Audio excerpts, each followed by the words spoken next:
નમો રીંઠાણમ નમો સીતાણમ નમો હિરણમ નમો ઉચ્ચાણમ નમો લોય સવસાવનમ નમો રીંઠાણમ. શ્રુતદેવતારી ભક્તિ કરતા હૃદય મુજ પુલકિત બને. શ્રુત જ્ઞાન તારું સ્મરણ કરતા મન મારું નિર્મળ બને. શ્રુત ભાવ તુજને જીવન ધરતા ધ્યેય મુજને જ દેખ બને.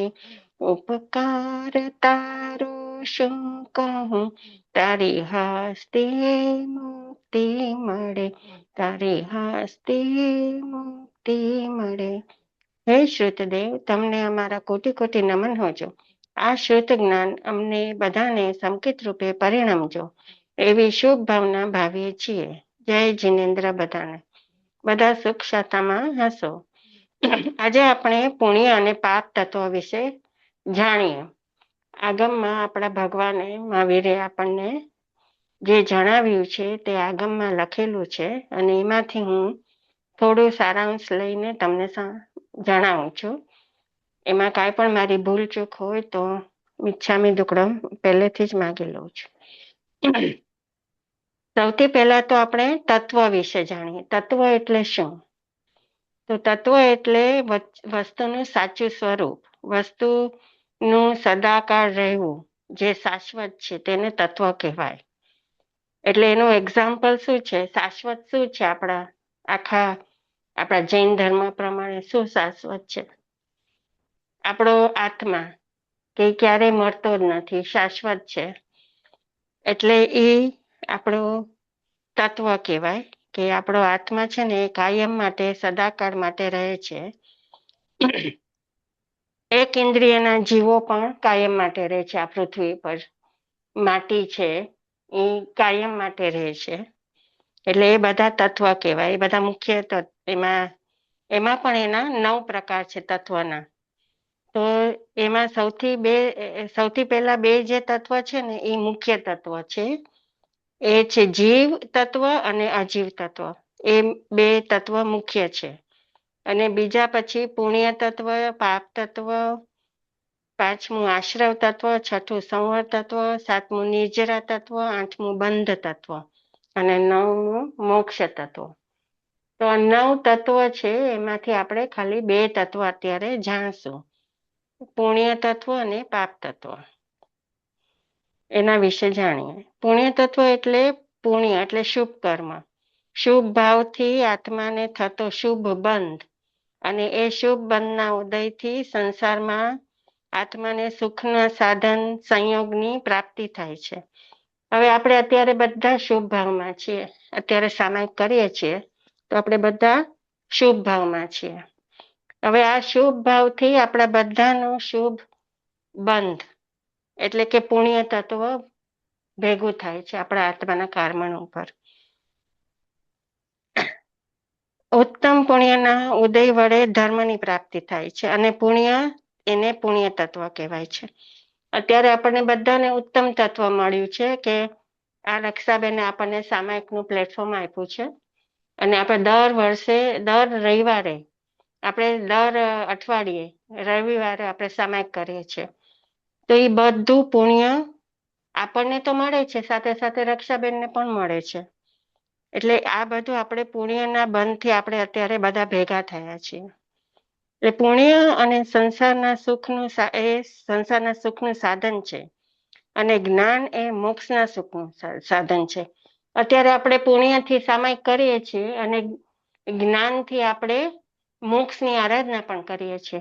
અત્યારે આ જ્ઞાન વડે થોડું થોડું જાણીને આપણા આત્માને આપણે થોડો થોડો ચોખ્ખો કરવાની ટ્રાય કરીએ છીએ. ઉત્તમ પુણ્ય મોક્ષ માર્ગમાં ભૂમ્યાનું કામ કરે છે. એટલે કે અત્યારે છે ને આપણે બધા પુણ્યથી આપણને બધું સુખ ને બધું મળે છે, પણ જો એ પુણ્યમાં આપણે રાચ્યા પચ્યા રહીએ તો એ આપણે ભવ ભ્રમણા કરાવે, આપણને મોક્ષ સુધી ના પહોંચાડે. આપણને દેવલોકમાં મોકલાવે કે સારા આપણને બધું મળે, પણ આપણે મોક્ષમાં ન પહોંચી શકે, ફરીથી આપણને જન્મ લેવો જ પડે. પણ જો આપણે એ જ પુણ્યને આપણે ઉત્તમમાં ઉત્તમ કરી જ્ઞાન લઈ અને જો મોક્ષ માર્ગમાં આપણે વાળીએ આપણા શરીરને ને આત્માને, તો પછી આપણે મોક્ષ સુધી પણ પહોંચી શકીએ પુણ્યથી. એવા ઉત્તમ પુણ્ય માટે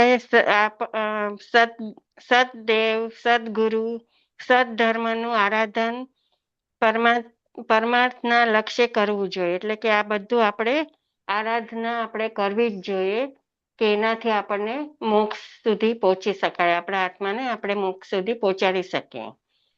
તો પુણ્યનું સ્વરૂપ સમજવું એ પણ પુણ્ય છે.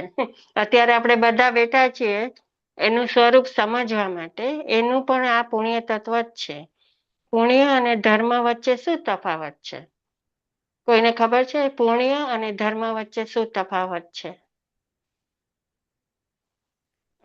પુણ્ય એટલે આત્મા પર ચોટેલા શુભ કર્મો છે જે આપણને સંસારનું સુખ આપે છે. પણ એમાં ઉત્કૃષ્ટ પુણ્ય બંધાય તો આત્માને ધર્મ પામે છે. અને આત્માનો પોતાનો ગુણ તો શું છે? અનંત જ્ઞાન છે, અનંત દર્શન છે અને અનંત વીર્ય છે. તો અને વિતરાગતા છે. પણ આપણે શું કરીએ છીએ? પુણ્યના હિસાબથી આપણને સુખ મળે છે એટલે આપણે એમાં રચ્યા પચ્યા રહીએ છીએ. અને આપણને એ જે આત્માનું મેઇન ગુણ છે, જ્ઞાન અને દર્શન, એમાં આપણે જાતા જ નથી. એટલે અનંત જ્ઞાન, અનંત દર્શનમાં જો આપણે આત્માને એને એ બાજુ આપણે વાળી દઈએ કે આપણે આ જ્ઞાન લઈએ, દર્શન લઈએ, વિતરાગતા કરીએ આપણા શરીરથી અને આત્માથી, તો આપણે ઉત્તમમાં ઉત્તમ પુણ્ય પામી શકીએ.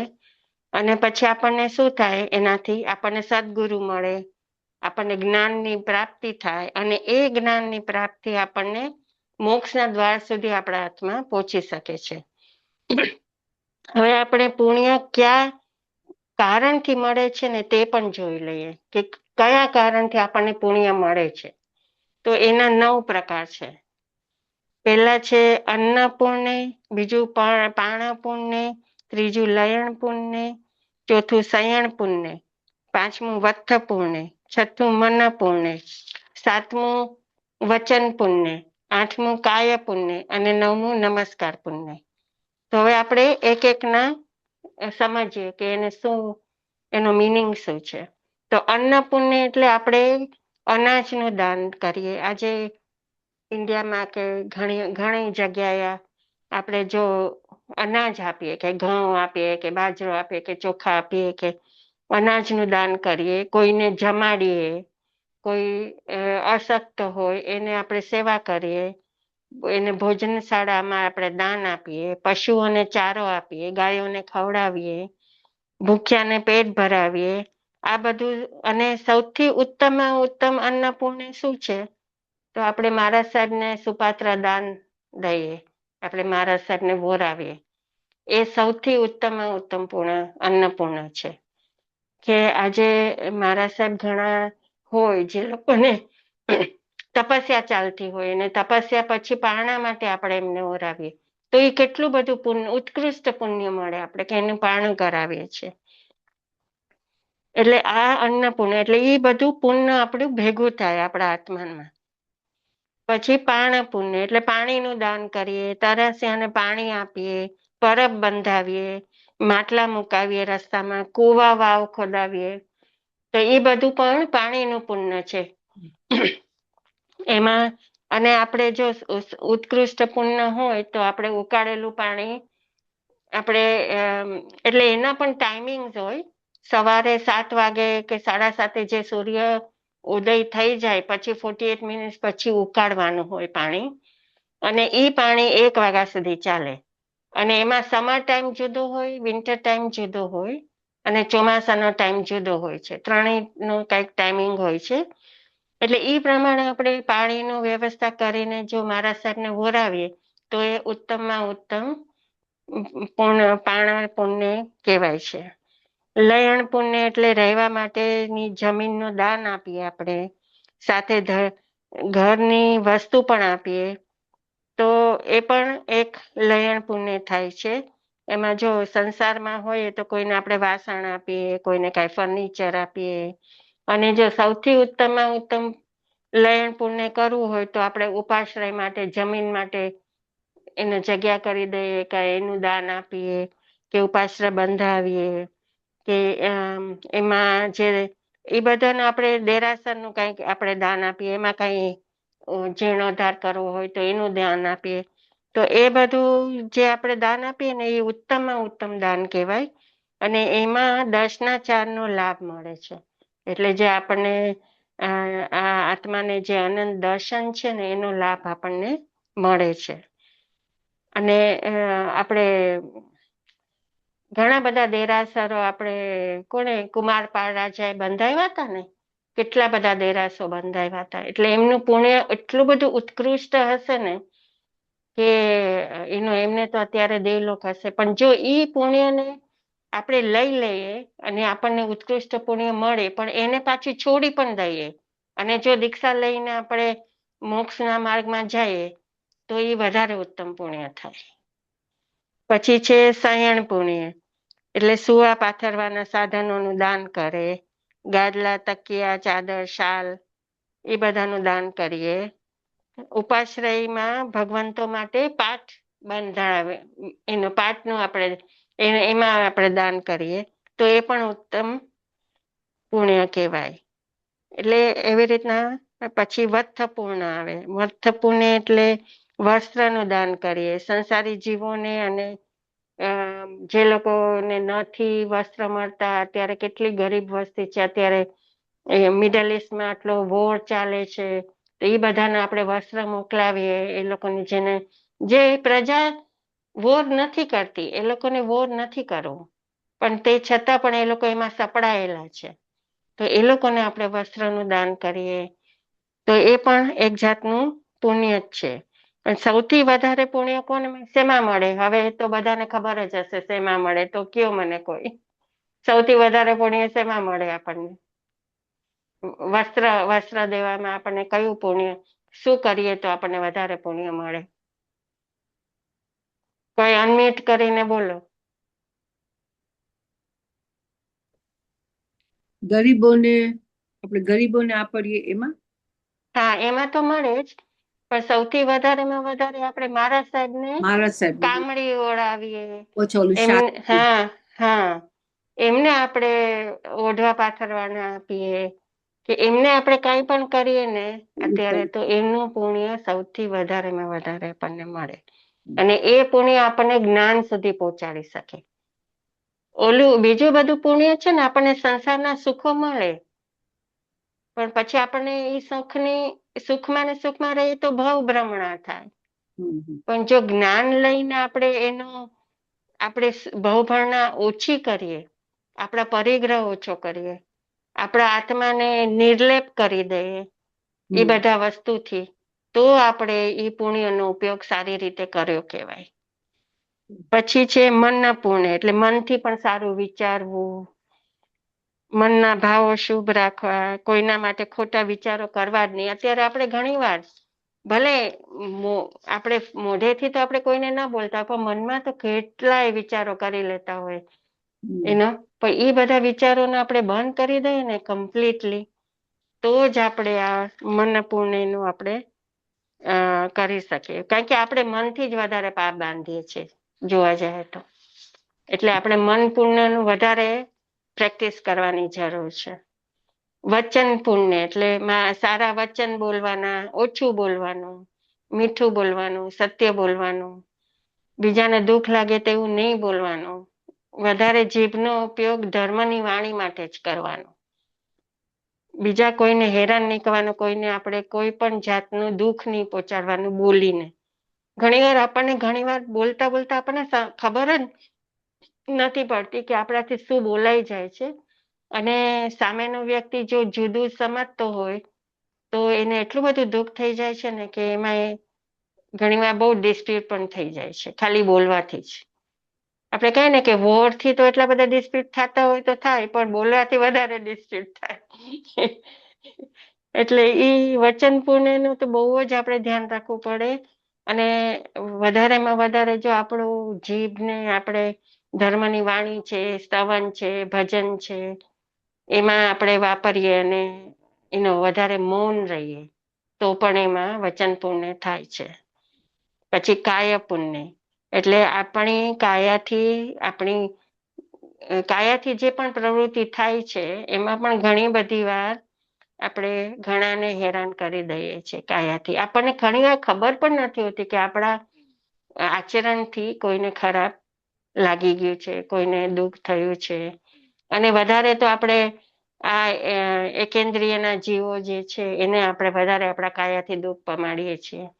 આ કારણ પાણી વાપરીએ છીએ, આ કારણ આપણે અહીંયાથી ત્યાં જઈએ છીએ, આ કારણ આપણે ફરવા જાય છે ત્યારે ફ્લાઇટ આપણે વાપરીએ છીએ એટલે વાયુકાયના જીવોને આપણે હેરાન કરીએ છીએ. એટલે એમ ઝીણું ઝીણું તો કેટલું કરીએ છીએ જેનો હિસાબ જ નથી. પણ આ તો ખાલી આપણે જાણીએ કે અત્યારે શેનું શેનું આ થાય છે, શેનાથી આ બધું થાય છે. પછી જો કોઈને અસ્વસ્થ હોય, કોઈ વડીલ હોય જેને તબિયત ન સારી હોય, તો આપણે એની સેવા કરીએ ને તો એ પણ કાય પુણ્યમાં આવે. અને કોઈ મહારાજ સાહેબ બીમાર હોય, કોઈ વિહાર કરીને આવ્યા હોય ને આપણે ત્યાં હોઈએ તો આપણે એમને પૂછી શકાય કે તમારા પગ દબાવી દો. એટલે એ લોકોની આપણે કોઈ દિવસ બીકોઝ આપણે અહીંયા રહીએ છીએ ને એટલે આપણે કોઈ દિવસ મહારાજ સાહેબ પાસે જવાનું ઇવન ઇન્ડિયામાં હોય ને તો આપણને આમ એટલું ઉત્કૃષ્ટ મન ના થાય. અને આપણને ડર પણ લાગે કે આપણે જઈએ તો શું કરશું, કેવી રીતના બોલશું, એવું થાય ને બધાને થાય કદાચ. એટલે એમ કે એ પણ એક સેવા જ થાય કે આપણે મહારાજ સાહેબને પણ કાંઈ પૂછીએ કે તમને કાંઈ દવાની જરૂર છે, તમને કાંઈ હેલ્પ જોઈએ છે, તો એ પણ એક જાતની આપણા કાયાથી સેવા કરી શકીએ આપણે. પછી 9મું છે નમસ્કાર પુણ્ય. તો આપણે આપણા બધા જ વડીલોને, માતા પિતાને બધાને નમસ્કાર કરીએ, ગુરુને પણ આપણે વંદીએ, ધાર્મિક શ્રાવક શ્રાવિકા હોય એને પણ આપણે વંદીએ, ભગવંતોને નમસ્કાર કરીએ. અને જે લોકો અત્યારે હું પણ તમને વંદું કે તમે બધા સામાયિક કરો છો એટલે તમે આવ્યા છો તો આપણે આ સામાયિક ચાલુ રહી છે. જે સમય બધા બંધ થઈ જાય તો કેવી રીતના સામાયિક ચાલુ રહે. એટલે આ બધાને આપણે વંદન કરીએ તો એ પણ એક જાતનો નમસ્કાર પુણ્ય છે કે આપણે અહોભાવ પ્રગટાવીએ છીએ કે આજે કોઈ સારું કામ કરે છે એનો આપણને અહોભાવ છે, એવો પ્રગટાવ્યો છે આપણે. તો આ બધા 9 કારણ છે પુણ્ય કમાવાના. આ રીતે આપણે પુણ્યને કમાવી શકાય. તો પુણ્ય અને પાપ કર્મોની કેટલીક વિશેષતાઓ છે. આને આપણે પુણ્યની ચતુર્ભિંગ કહે છે. આ પુણ્ય અને પાપ બંને એકબીજાની જોડેલા છે. પુણ્ય અને પાપ બે એકબીજાના સિક્કાની બે બાજુ છે. હવે એની છે ને ચૌભંગી હોય. ક્યારેક પુણ્યથી પાપ થઈ જાય, ક્યારેક પાપથી પુણ્ય થઈ જાય, એવી રીતની એની ચૌભંગી આપણને ભગવાને બતાવી છે. તો એનું પહેલું છે પુણ્યનું બંધી પુણ્ય. એટલે કે પુણ્યનો ઉદય આવ્યો હોય, અત્યારે આપણી પાસે પુણ્યનો ઉદય છે અને એમાં આપણે સામાયિક કરીએ છીએ એટલે આપણે નવા પુણ્ય કમાઈએ છીએ. અત્યારે આપણી પાસે બધા આપણે સંપન્ન છીએ, આપણે બધી રીતે આપણને સુખ છે, પણ આપણે એ સુખમાં રચ્યા પછી નથી રહેતા. આપણે 2 ઘડી 4 ઘડીની સામાયિક કરીને આપણો આત્માને સામાયિકના રૂલ્સ રેગ્યુલેશનમાં બાંધી દઈએ છીએ અને એ 4 ઘડી માટે આપણે આપણા ધર્મનું કાર્ય કરીએ છીએ મનથી, વચનથી અને કાયાથી. તો એને શું કહેવાય? પુણ્યનું બંધી પુણ્ય. એટલે પુણ્ય હતું આપણી પાસે, એનો આપણે સદુપયોગ કરીને પાછું વધારે પુણ્ય બાંધ્યું. તો એવી રીતના આપણે એનું એક બીજું એક્ઝામ્પલ છે કે આ રીતે કરતા કરતા આપણે ક્યારેક મોક્ષ માર્ગ સુધી પણ પહોંચી શકીએ છીએ. તો એનું એક એક્ઝામ્પલ છે, એ છે શાલિભદ્રની વાર્તા બધાને જ ખબર હશે. કોઈને કેવું છે કઈ શાલિભદ્રની વાર્તા થોડી? તો કયો. ના ના, બધાને ખબર જ છે કે ઓલો ખબર છે ને? ખીરનું દાન આપ્યું હતું ને પછી હા, અને પછી એમને પુણ્ય વગર શું થયું? એના પછીના જન્મમાં એમને અઢળક સંપત્તિ મળી. પણ એને શું કર્યું સંપત્તિનું? એમાં એનો પુણ્યનો બંધ હતો એટલે એને સંપત્તિ મળી હતી. પછી એને એ સંપત્તિનું શું કર્યું? એને સંપત્તિનો ત્યાગ કરી દીધો અને ભગવાન પાસે એમણે દીક્ષા લઈ લીધી હમ અને દીક્ષા લઈને ખૂબ તપસ્યા કરીને એનું શરીરને એટલું ક્ષીણ કરી દીધું, એવું ખબર જ ના પડે કે આ શાલિભદ્ર છે.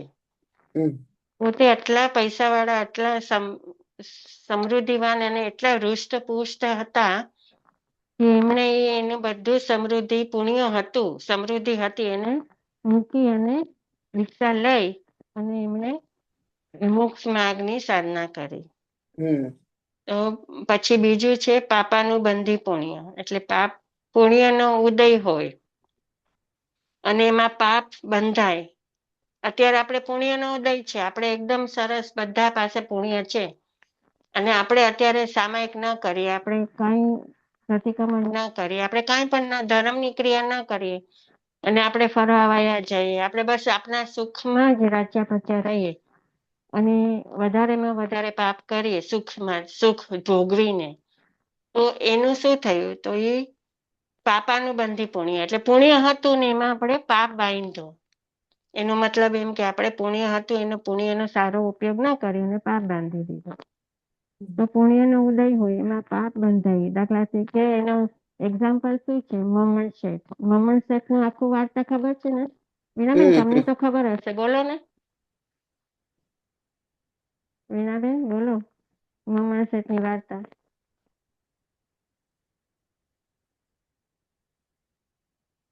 તમે મ્યુટ છો.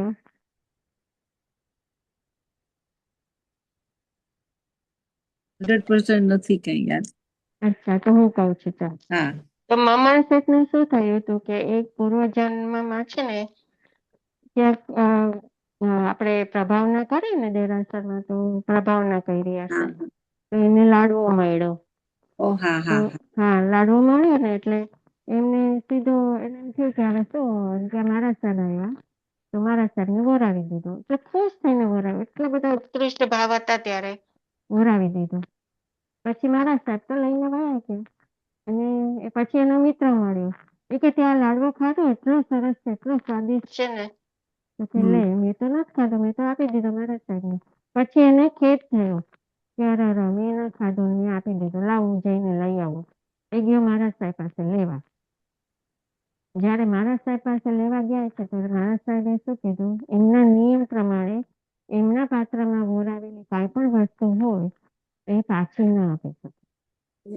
એટલે એને કીધું કે જો તને મન થયું છે આની અંદર, એટલે અમે વાપરી પણ ના શકીએ, અમે તને પાછી પણ ના આપી શકીએ, એટલે હવે અમારે જમીનમાં ભંડારી દેવી પડે. એટલે એને ખાડો ખોદીને લાડવાનો ભૂકો કરીને અંદર નાખી દીધો. એટલે શું થયું, ના મારા સાહેબને પણ મળ્યું, ના એને પણ મળ્યું. અને એ ખેદમાં એનું જે પુણ્યનું ઉત્કૃષ્ટ પુણ્ય કર્યું હતું એને પાપમાં બાંધી દીધું. પછી બીજા જન્મમાં એનો જન્મ થયો સારા ઘરમાં, એને પૈસા મળ્યા કારણ કે ઉત્કૃષ્ટ પુણ્ય બાંધ્યું હતું. વચ્ચે વચ્ચે સંભળાતું નથી. તારો અવાજ છે ને ઓલો થઈ જાય છે થોડો. હા, હવે આવ્યું? હા, હવે બરાબર છે. સોરી. ના, પણ વચ્ચે વચ્ચે તો એવું થઈ જ જાય છે, એટલે ધ્યાન રાખજે. હા. ઓકે, મને કહેજો કઈ વચ્ચે એવું હોય ને રેખાબેન, તમે કહેજો મને. ઓકે. તો સંભળાણું બરોબર કે આ મમણ શેઠ નું વાત? હા, સંભળાય છે, બરાબર છે. એટલે પછી એમણે ઉત્કૃષ્ટ પુણ્ય કર્યું હતું લાડવો વોરાવીને, એટલે એમને મમણ શેઠ એટલે શેઠના ઘરમાં એમનો જન્મ થયો. પોતે એમનું નામ મમણ પડ્યું અને પછી મમણ શેઠ કહેવાના, કારણ કે એમની પાસે સંપત્તિ હતી. અને પણ એને સંપત્તિનો શું ઉપયોગ કર્યો? એને 2 બળદ બનાવ્યા ને એમાં હીરા માણેક જડવા માંડ્યા, અને ન પોતે ખાધું ન એમના પરિવારને ખવડાવ્યું, અને ખાલી એને શું કર્યું, બસ પાપ જ બાંધ્યું ને. અને પછી એટલો બધો ઉત્કૃષ્ટ પાપ બાંધી અને એનું આટલું બધું સરસ પુણ્ય હતું એને પાપમાં ફેરવી નાખ્યું. એટલે પાપાનું બંધી પુણ્ય કર્યું. પુણ્ય હતું છતાં પાપ કર્યો. જો એને એ થોડુંક સમજી ગયા હોત અને ફરીથી જો ધર્મમાં લાગી ગયા હોત ને એ બધો પૈસો બળદમાં હીરા માણેક જળવા માટે ન વાપર્યો હોત અને થોડો પૈસો એમાંથી ગામમાં કોઈને સારા માર્ગે વાપર્યો હોત કે કાંઈ પણ ધર્મમાં વાપર્યો હોત, કોઈને એને કોઈની તકલીફ વાળાને આપ્યો હોત, તો એનું પાછું પુણ્યના બંધુ પુણ્ય થાત. પણ એને શું કર્યું? પાપ કરી નાખ્યું. એટલે એવું પણ ઘણી વાર થાય. પછી ત્રીજું છે પુણ્યાનુબંધી પાપ. એટલે પાપ હતું પણ એમાં એને પુણ્ય કર્યું. તો એ કેવી રીતના? એટલે જો પાપનો ઉદય હોય અને ધારો કે આપણે પાપનો ઉદય છે ને આપણે પડી ગયા, આપણને ફ્રેક્ચર આવ્યો, તો એનું આપણને દુઃખ છે, અંદર એટલી બધી પીડા છે.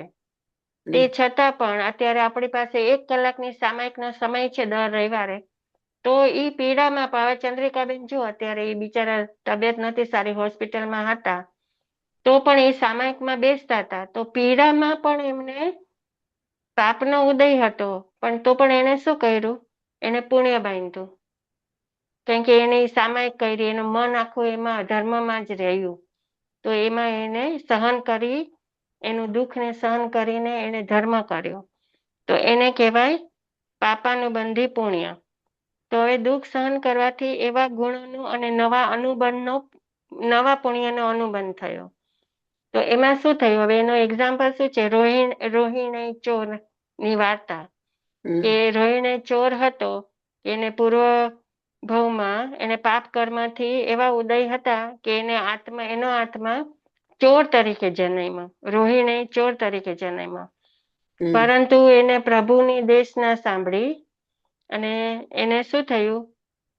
પ્રભુની દેશ ના સાંભળી તો એને અંદરથી એકદમ એને અજવાળું આવ્યું, કે એને એમ થયું કે ના, આ પ્રભુ કે છે સાચી જ વાત છે.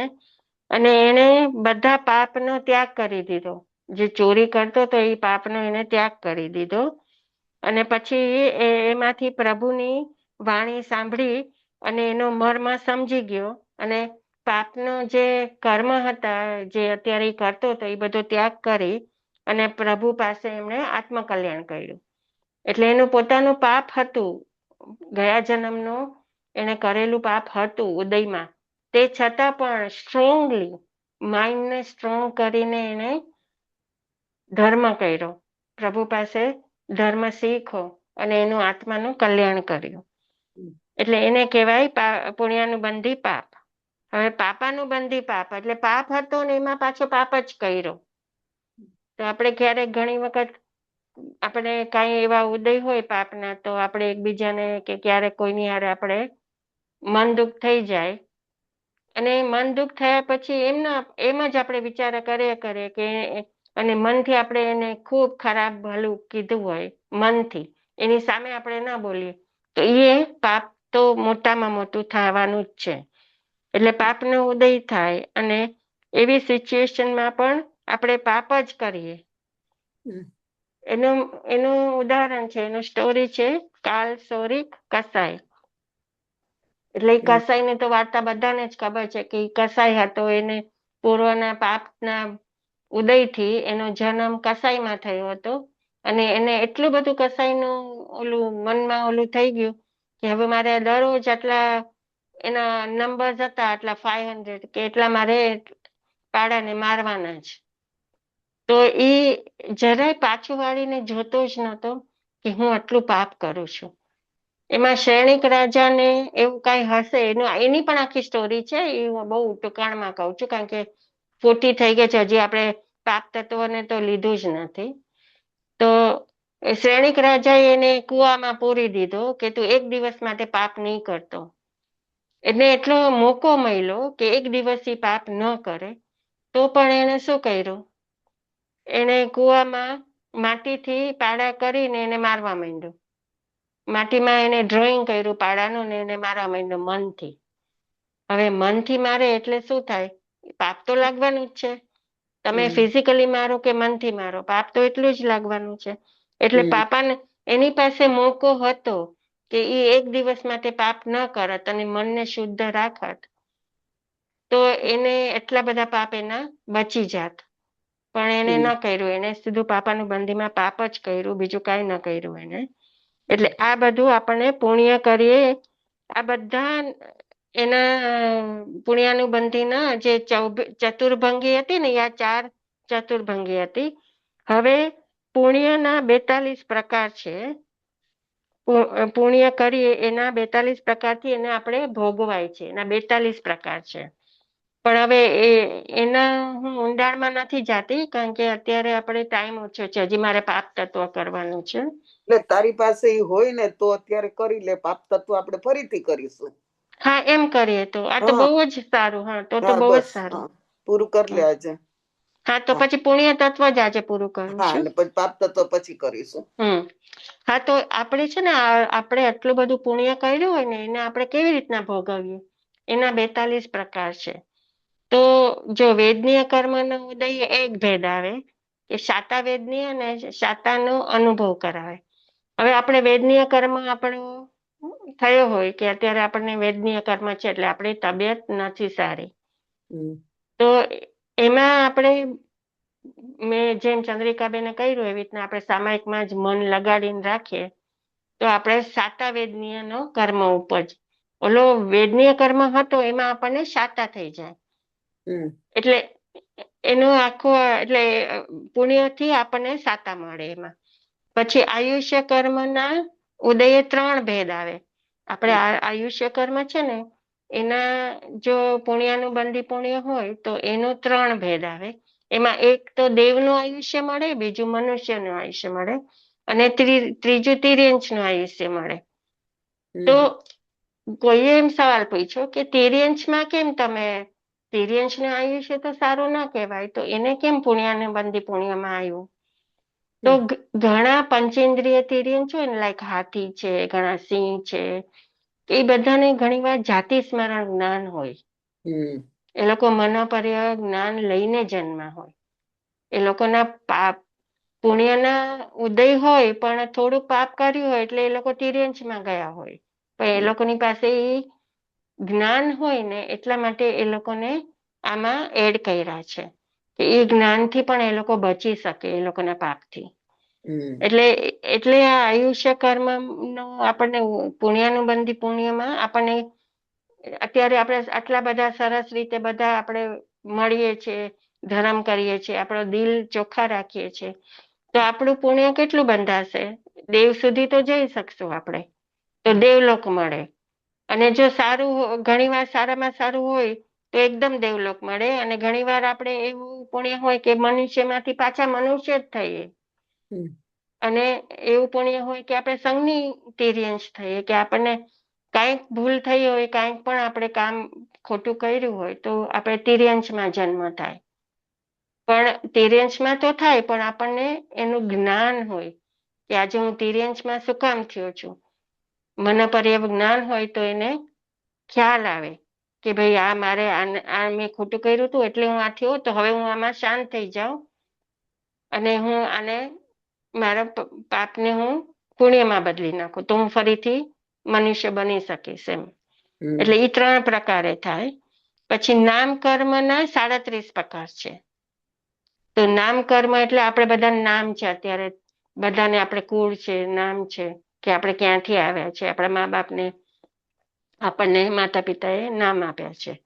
તો એમાં છે ને 5 દેવ ગતિના છે, 6 મનુષ્ય ગતિના છે, 7 પંચેન્દ્રિય જાતિના છે, 8 ઔદારિક શરીરના છે, અને 9 વૈક્રિય શરીરના છે, 10 આહારિક શરીરના છે, 11 તેજસ્વ શરીરના છે. એવી રીતના બધા છે. તો હવે આપણે ડિટેલમાં લઈએ.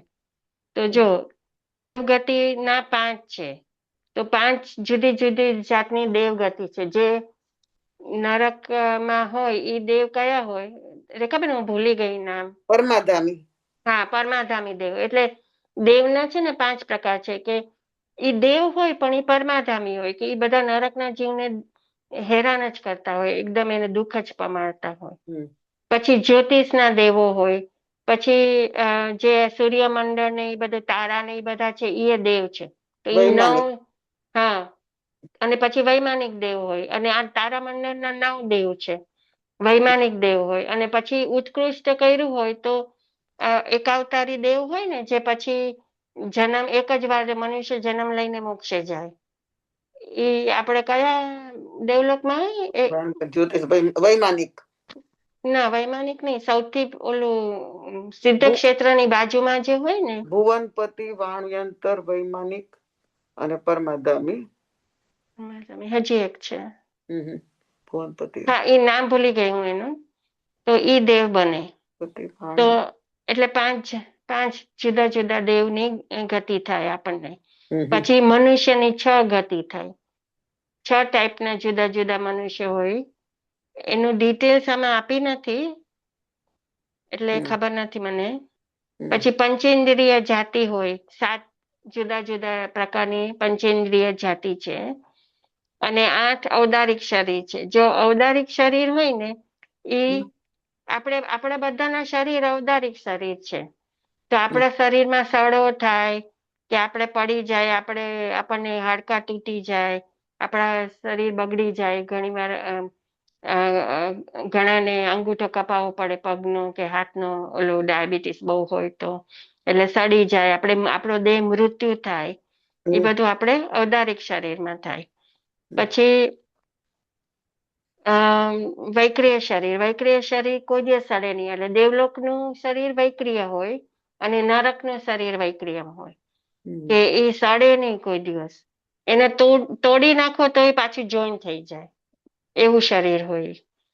તો એ લોકોનું જયારે ઓલું થાય ને, એ લોકો મૃત્યુ થાય ને વૈક્રિય શરીરમાં, તો આપણે કપૂરની ગોટી હોય ને, એ કેમ આમ આપણે બાળી એટલે ઇવોપરેટ થઈ જાય ને, પછી એનું કઈ શેષ બચે નહીં.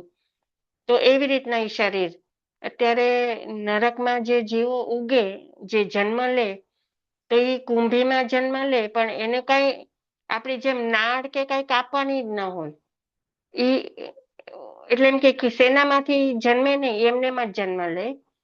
અને એનું શરીર એ કાઢવા માટે એ લોકો ઓલા પરમાધામી દેવો એને તોડી નાખે, એનો હાથ તોડે, પગ તોડે, પછી બહાર કાઢીને પછી જોઈન થઈ જાય. એટલે એ લોકોનું શરીર સડે નહીં, પડે નહીં, બગડે નહીં, મૃત્યુ પણ ના, એ લોકોનું મૃત્યુ થાય તો ઇવોપરેટ થઈને ઉડી જાય, એટલે ખબર જ ન પડે કે ત્યાં હતું, એવી રીતના. પછી આહારક શરીર. તો આહારક શરીર કોને હોય? ખાલી જે મારા સાહેબ, જે આચાર્ય ભગવાન અત્યારે જયારે ગણધરજી હતા, ગૌતમ સ્વામી ને બધા, અત્યારે તો કોઈ આચાર્યને આહારક શરીર કરવાની લબ્ધિ હોય જ નહીં. એ લોકો એટલું બધું ઉત્કૃષ્ટ જ્ઞાન મેળવ્યું હોય, તો તે છતાં પણ જયારે એને કઈ ક્વેશ્ચન્સ થાય, હવે મહાવીર સ્વામી વયા ગયા પછી કોઈ પણ અહીંયા આગળ તીર્થંકર હતા નહીં. અને જે કેવડી ભગવાન ફરતા હતા, જ્યારે ધરતી ઉપર એનો વિહાર કરતા હતા, એના ધ્યાનમાં એ લોકોને એમ થાય કે મને આ સવાલ છે, તો એ કોને પૂછવા જાય? એ પૂછી ના શકે કોઈને. એટલે એ લોકો શું કરે, એ લોકોના જ આત્માને શરીરની બહાર કાઢે અને આટલું 1 હાથ જેટલું બનાવે, આટલું જ શરીર, આટલું નાનું બનાવે. અને એ શરીરને વાયુથી એ લોકો સિદ્ધ ક્ષેત્રમાં મોકલે ભગવાન પાસે, કાં પછી મહાવિદ્ય ક્ષેત્રમાં સિમંદર સ્વામી પાસે મોકલે. અને પછી એને પૂછે, ને ત્યાં સુધીમાં તો સિમંદર સ્વામીને ખબર જ હોય કે આનો શું સવાલ છે, કારણ કે સિમંદર સ્વામી તો કેવા જ્ઞાની છે. એટલે એને કહી દે 1 જ મિનિટમાં. ઇવન મિનિટના પણ કેટલા પાર્ટ હશે, એમાં કહીને એટલી વારમાં એ આન્સર લઈને પાછો એના આત્માની અંદર આવી જાય, શરીરની અંદર. એને આહારક શરીર કહેવાય, કે એ 1 જ હાથનું બનાવે અને એ કરીને ક્વેશ્ચન આન્સર લઈને આવી જાય. અને પછી છે તેજસ શરીર. તો આપણા બધાના આત્માની અંદર તેજસ શરીર હોય જ. તેજસ અને કાર્મણી બંને શરીર હોય. સંસારી જીવોના આત્મામાં, એમાં તિર્યંશમાં પણ હોય તેજસ અને કાર્મણ શરીર. એ લોકોના આ તેજસ શરીરથી છે ને આપણા શરીરમાં ઉર્જા રહે. જે અત્યારે આપણે એનર્જી આવે છે ને, એ તેજસ શરીરથી આવે છે. અને એને તેજોલબ્ધિ કહેવાય. અને એ છે ને, એમાં ઠંડી પણ આવે આપણને અને ગરમી પણ થાય. એટલે ઉષ્ણ અને શીત પૂદગલો હોય અંદર. આપણા તેજસ શરીર હોય ને, એની અંદર ઉષ્ણ અને શીત પૂદગલો હોય. એટલે આપણને ઠંડી વાય, ગરમી થાય, ઘણી વાર ટેમ્પરેચર આપણું વધી જાય તો આપણે એમ કહીએ તાવ આવે છે, કે એ બધું એટલે થાય. એના કારણભૂત શરીરને તેજસ શરીર કહેવાય. હવે કાર્મણ શરીર બધા જ આત્મામાં હોય, દેવલોકમાં પણ હોય, કારણ કે જે કર્મ કર્યા હોય ને એનું શરીર હોય.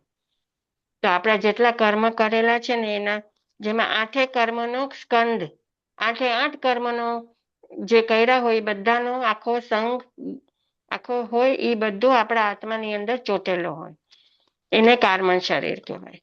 તો ઔદારિક શરીરનો ઉપયોગ મેં તમને કીધું ને એવી રીતના અંગોપાંગ નીકળી જાય એ બધું.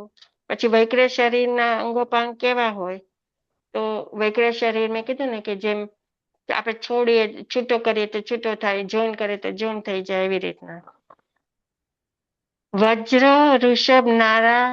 ઋષભ નારાજ સંગયણ. હવે ઈ છે ને જુગલિયા હોય ને, જુગલિયા, એના પછી જયારે પહેલા આપણા તીર્થંકર ભગવાન જન્મે ને, એ લોકોના આખું આત્માનું હાડકાનું એવું બધું સરસ શરીર હોય એ લોકોનું, કે એ લોકો ના હાડકા એટલા મજબૂત હોય કે તમે ઉપરથી પણ નીચે પછાડો ને તો તૂટે નહીં જરાય. તો એવા વજ્રવાળા ખીલ્લી, એ લોકોને હાડકામાં એવી ખીલ્લી હોય વજ્રવાળી. એને ઋષભ કહેતા, પાટો નારાજ કહેતા, બંને પડખે મરકટ બંધ.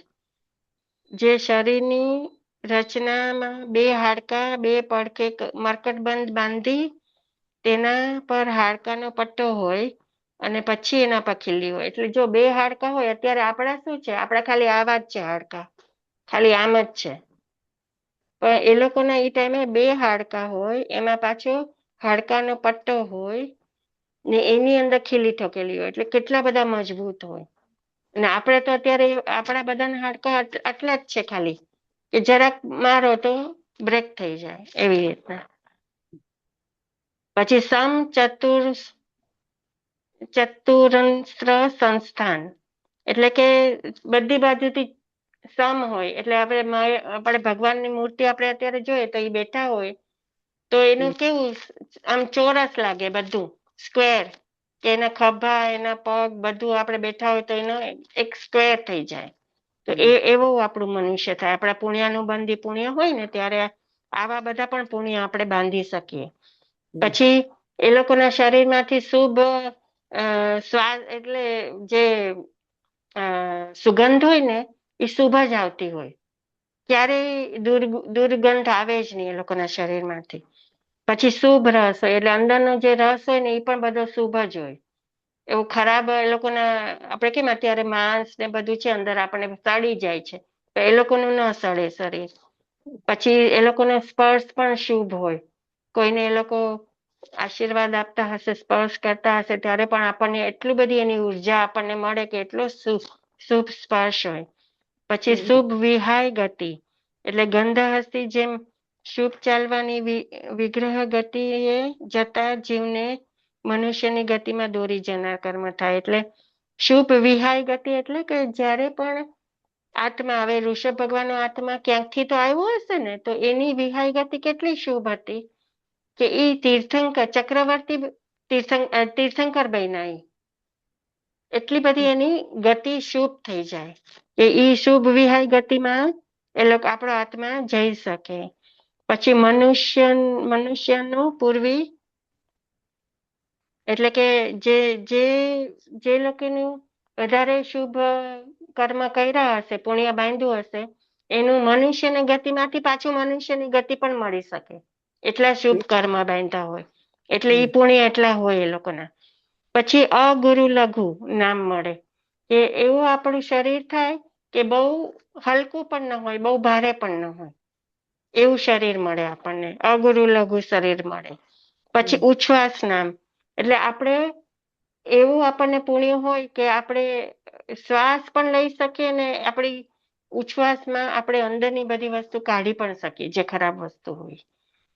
એવું ઘણાને, હવે જો ઘણાને શ્વાસોશ્વાસની તકલીફ હોય તો એમાં થોડોક એનો પાપનો બંધ હોય, એટલે એ શ્વાસ લેવામાં તકલીફ પડતી હોય. પણ જો પુણ્યના બંધી પુણ્ય હોય તો એનો શ્વાસ લેવામાં એને જરાય તકલીફ ના પડે. એ ગમે એટલા વિહાર કરી શકે. આપણે અત્યારે જાત્રા કરવા જાય છે તો આપણે ઉપર ચડી નથી શકતા, આપણને શ્વાસ ચડવામાં તકલીફ પડે છે લેવામાં. તો એ આપણો થોડોક પાપનો અંદર ઉદય છે કે આપણે બીજાની સહાયથી આપણે જાત્રા કરવી પડે છે. આપણા પગેથી આપણે જાત્રા નથી કરી શકતા. એટલે એનો ઉચ્છ્વાસ શ્વાસોશ્વાસ આપણને ઓછો છે આપણો. તો ઉદ્યોત નામ, જેના ઉદયથી જીવનનું શરીર શીત પ્રકાશ છે. એટલે અને ચંદ્ર એટલે ઉદ્યોત નામ હોય ને એનું શરીર એકદમ શાંત હોય, શીત હોય. એ કેવા હોય એટલે ચંદ્ર, આજે ચંદ્રમાં છે અત્યારે એ શીત છે કમ્પ્લીટલી. એનું આખું શરીર જ શીત છે, એટલે એ શીત પ્રકાશ છે.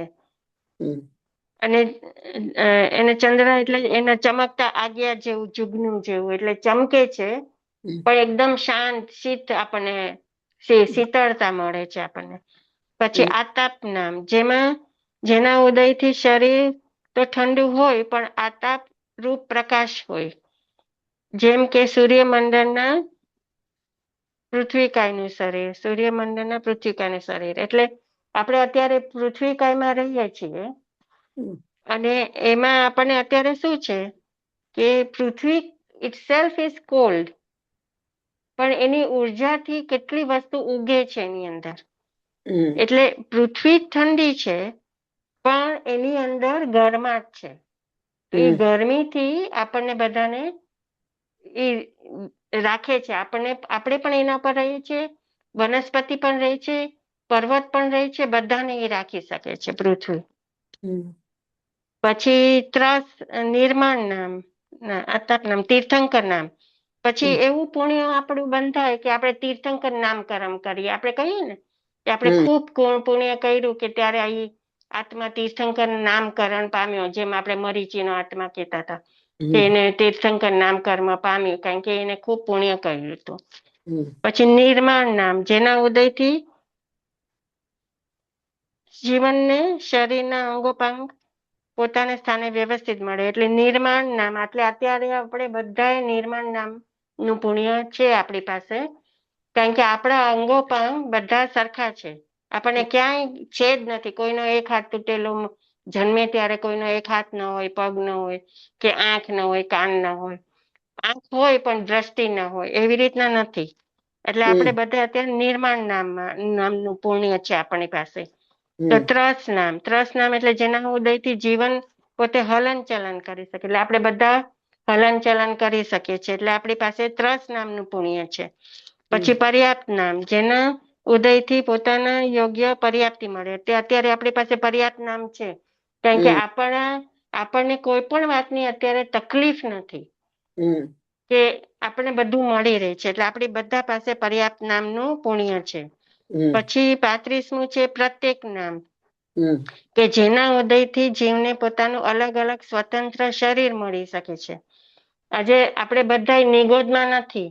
નિગોદમાં એક શરીરમાં આટલા બધા આત્મા હોય, જેમ બટેટાની અંદર આટલા બધા આત્મા હોય, પણ આપણી પાસે આ એક આત્મામાં એક શરીર છે, એક શરીરમાં એક આત્મા છે. એટલે આપણને પ્રત્યેક નામ મળ્યું છે, એક એકનું નામ મળ્યું છે, એવું આપણી પાસે પુણ્ય છે અત્યારે. સ્થિર નામ, એટલે દાખલા તરીકે દાંત, હાડકા વગેરે. આપણને દાંત મળ્યા છે, હાડકા મળ્યા છે, આપણને સ્થિર નામ પણ મળ્યું છે. એટલે આપણે વિચાર કરો આપણી પાસે કેટલું પુણ્ય છે અત્યારે. આપણે આટલું પુણ્ય લઈને આવ્યા છીએ, તો હવે આપણે એટલું ઉત્કૃષ્ટ પુણ્ય કરીએ કે આવતા ભાવમાં આપણને દીક્ષા મળે, જૈન ધર્મ મળે ને પુરુષનો અવતાર મળે, એવું આપણે મનમાં વિચાર કરીએ. પછી 37મું છે શુભ નામ, કે જેના ઉદયથી શરીર શુભ હોય, એટલે નાભી ઉપરનો ભાગ, એટલે નાભી ઉપરનો ભાગ આપણો શુભ હોય, કે આપણને કોઈ પણ જાતનું મન, વચન અને કાયાથી આપણે ધર્મ કરી શકતા હોઈએ, કે આપણને કોઈ પણ જાતનું દુઃખ ના હોય. પછી 38 એટલે સૌભાગ્ય નામ, જેના ઉદયથી જીવ બીજા જીવોને પ્રીતિપાત્ર બને, એટલે જે સૌભાગ્ય હોય. હવે આજે આપણે બધા જ છીએ, બધા સૌભાગ્યશાળી છીએ આપણે, કે આપણે બધાને એકબીજાને જોઈને પ્રીતિ થાય છે. કોઈના ઉપર ગુસ્સો નથી આવતો, બધાને એકબીજાને જોઈને આપણને પ્રીતિ થાય છે. પછી સુસ્વર નામ, જેના ઉદયથી સ્વર કંઠ સારો હોય, કે આપણી પાસે કંઠ છે, કે આપણે બોલવાની કળા છે, કે આપણે બોલી શકીએ છીએ. આદેય નામ, 40મું છે આદેય નામ, જેના ઉદયથી જીવના વચન માન્ય આદરણીય હોય, કે હવે જો આપણે ઘણા વ્યક્તિ એવા હોય ને કે એ કાંઈ પણ બોલે ને તો બધાને એનું માની જ લે, તો એ વ્યક્તિને આદેય નામનું પુણ્ય હોય કે એનો જે શબ્દ પડે ને એ બધા ઝીલી લે ને એને બધાને સાચું જ લાગે કે ના કીધું છે ને એ બરોબર જ છે એમ. પછી 41મું છે યશો કીર્તિ નામ, કે જેના ઉદયથી સંસારમાં યશ અને કીર્તિ ફેલાય. એટલે એવું પુણ્ય હોય કે એનાથી યશ અને કીર્તિ ફેલાય એને. એટલે આ જો 41 ઈ થયા. પછી ગોત્ર કર્મના ઉદય એક ભેદ, એમાં ઉચ્ચ ગોત્ર મળે અને જાતિ બળ આદિ ના 8 બોલની વિશેષતા હોય. એટલે આપણે બધાને ઉચ્ચ ગોત્ર મળ્યું છે, આપણે જૈન છે બધા, એટલે આ બધા મળીને ટોટલ 42 ભેદ થઈ ગયા. કારણ કે ગોત્રનું એક ભેદ થયું અને 41 આપણા નામકરણના ભેદ થયા, 37 ઓલ ટુગેધર. તો આ બધા જ આપણને પુણ્ય મળેલા છે, એટલે અત્યારે આપણે આટલા પુણ્યશાળી છીએ. અને આ પુણ્યના બંધની અંદર આપણે પુણ્ય કરી અને આપણે મોક્ષના માર્ગમાં આગળ વધીએ એવી જ મારી અભ્યર્થના છે. અને હવે રેખાબેન જમવા એકદમ બોલો ને પ્લીઝ. જમ વૈદમ વચ્ચામેલ્યમ હિણક્ષરમ અચ્ચખરમ પયૈણમ વિનયનમ જોગીણમ કોષિણમ સુઠ્ઠુદિનમ દુટ્ટુપડિચન્નમ અકાલે કૌ સજાવ કાલે ન કૌ સજાવ અસજાય સજ્જાયમ સજ્જાય ન કૌ સજાવ. એમ ભણતા ગણતા ચિંતવતા 14 પ્રકારે જ્ઞાનની વાણીમાં કોઈ પણ પ્રકારે પાપ દોષ લાગ્યો હોય તો તસ્મિચ્છામિ દુક્કડમ. મારાથી કાંઈ બોલાણું હોય ખોટું અને તમારાથી કાંઈ ખોટું સમજાણું હોય તો તે બદલ હું મિચ્છામી દુક્કડમ માંગુ છું. બધાને મિચ્છામી દુક્કડમ. કેસરીબેન તમે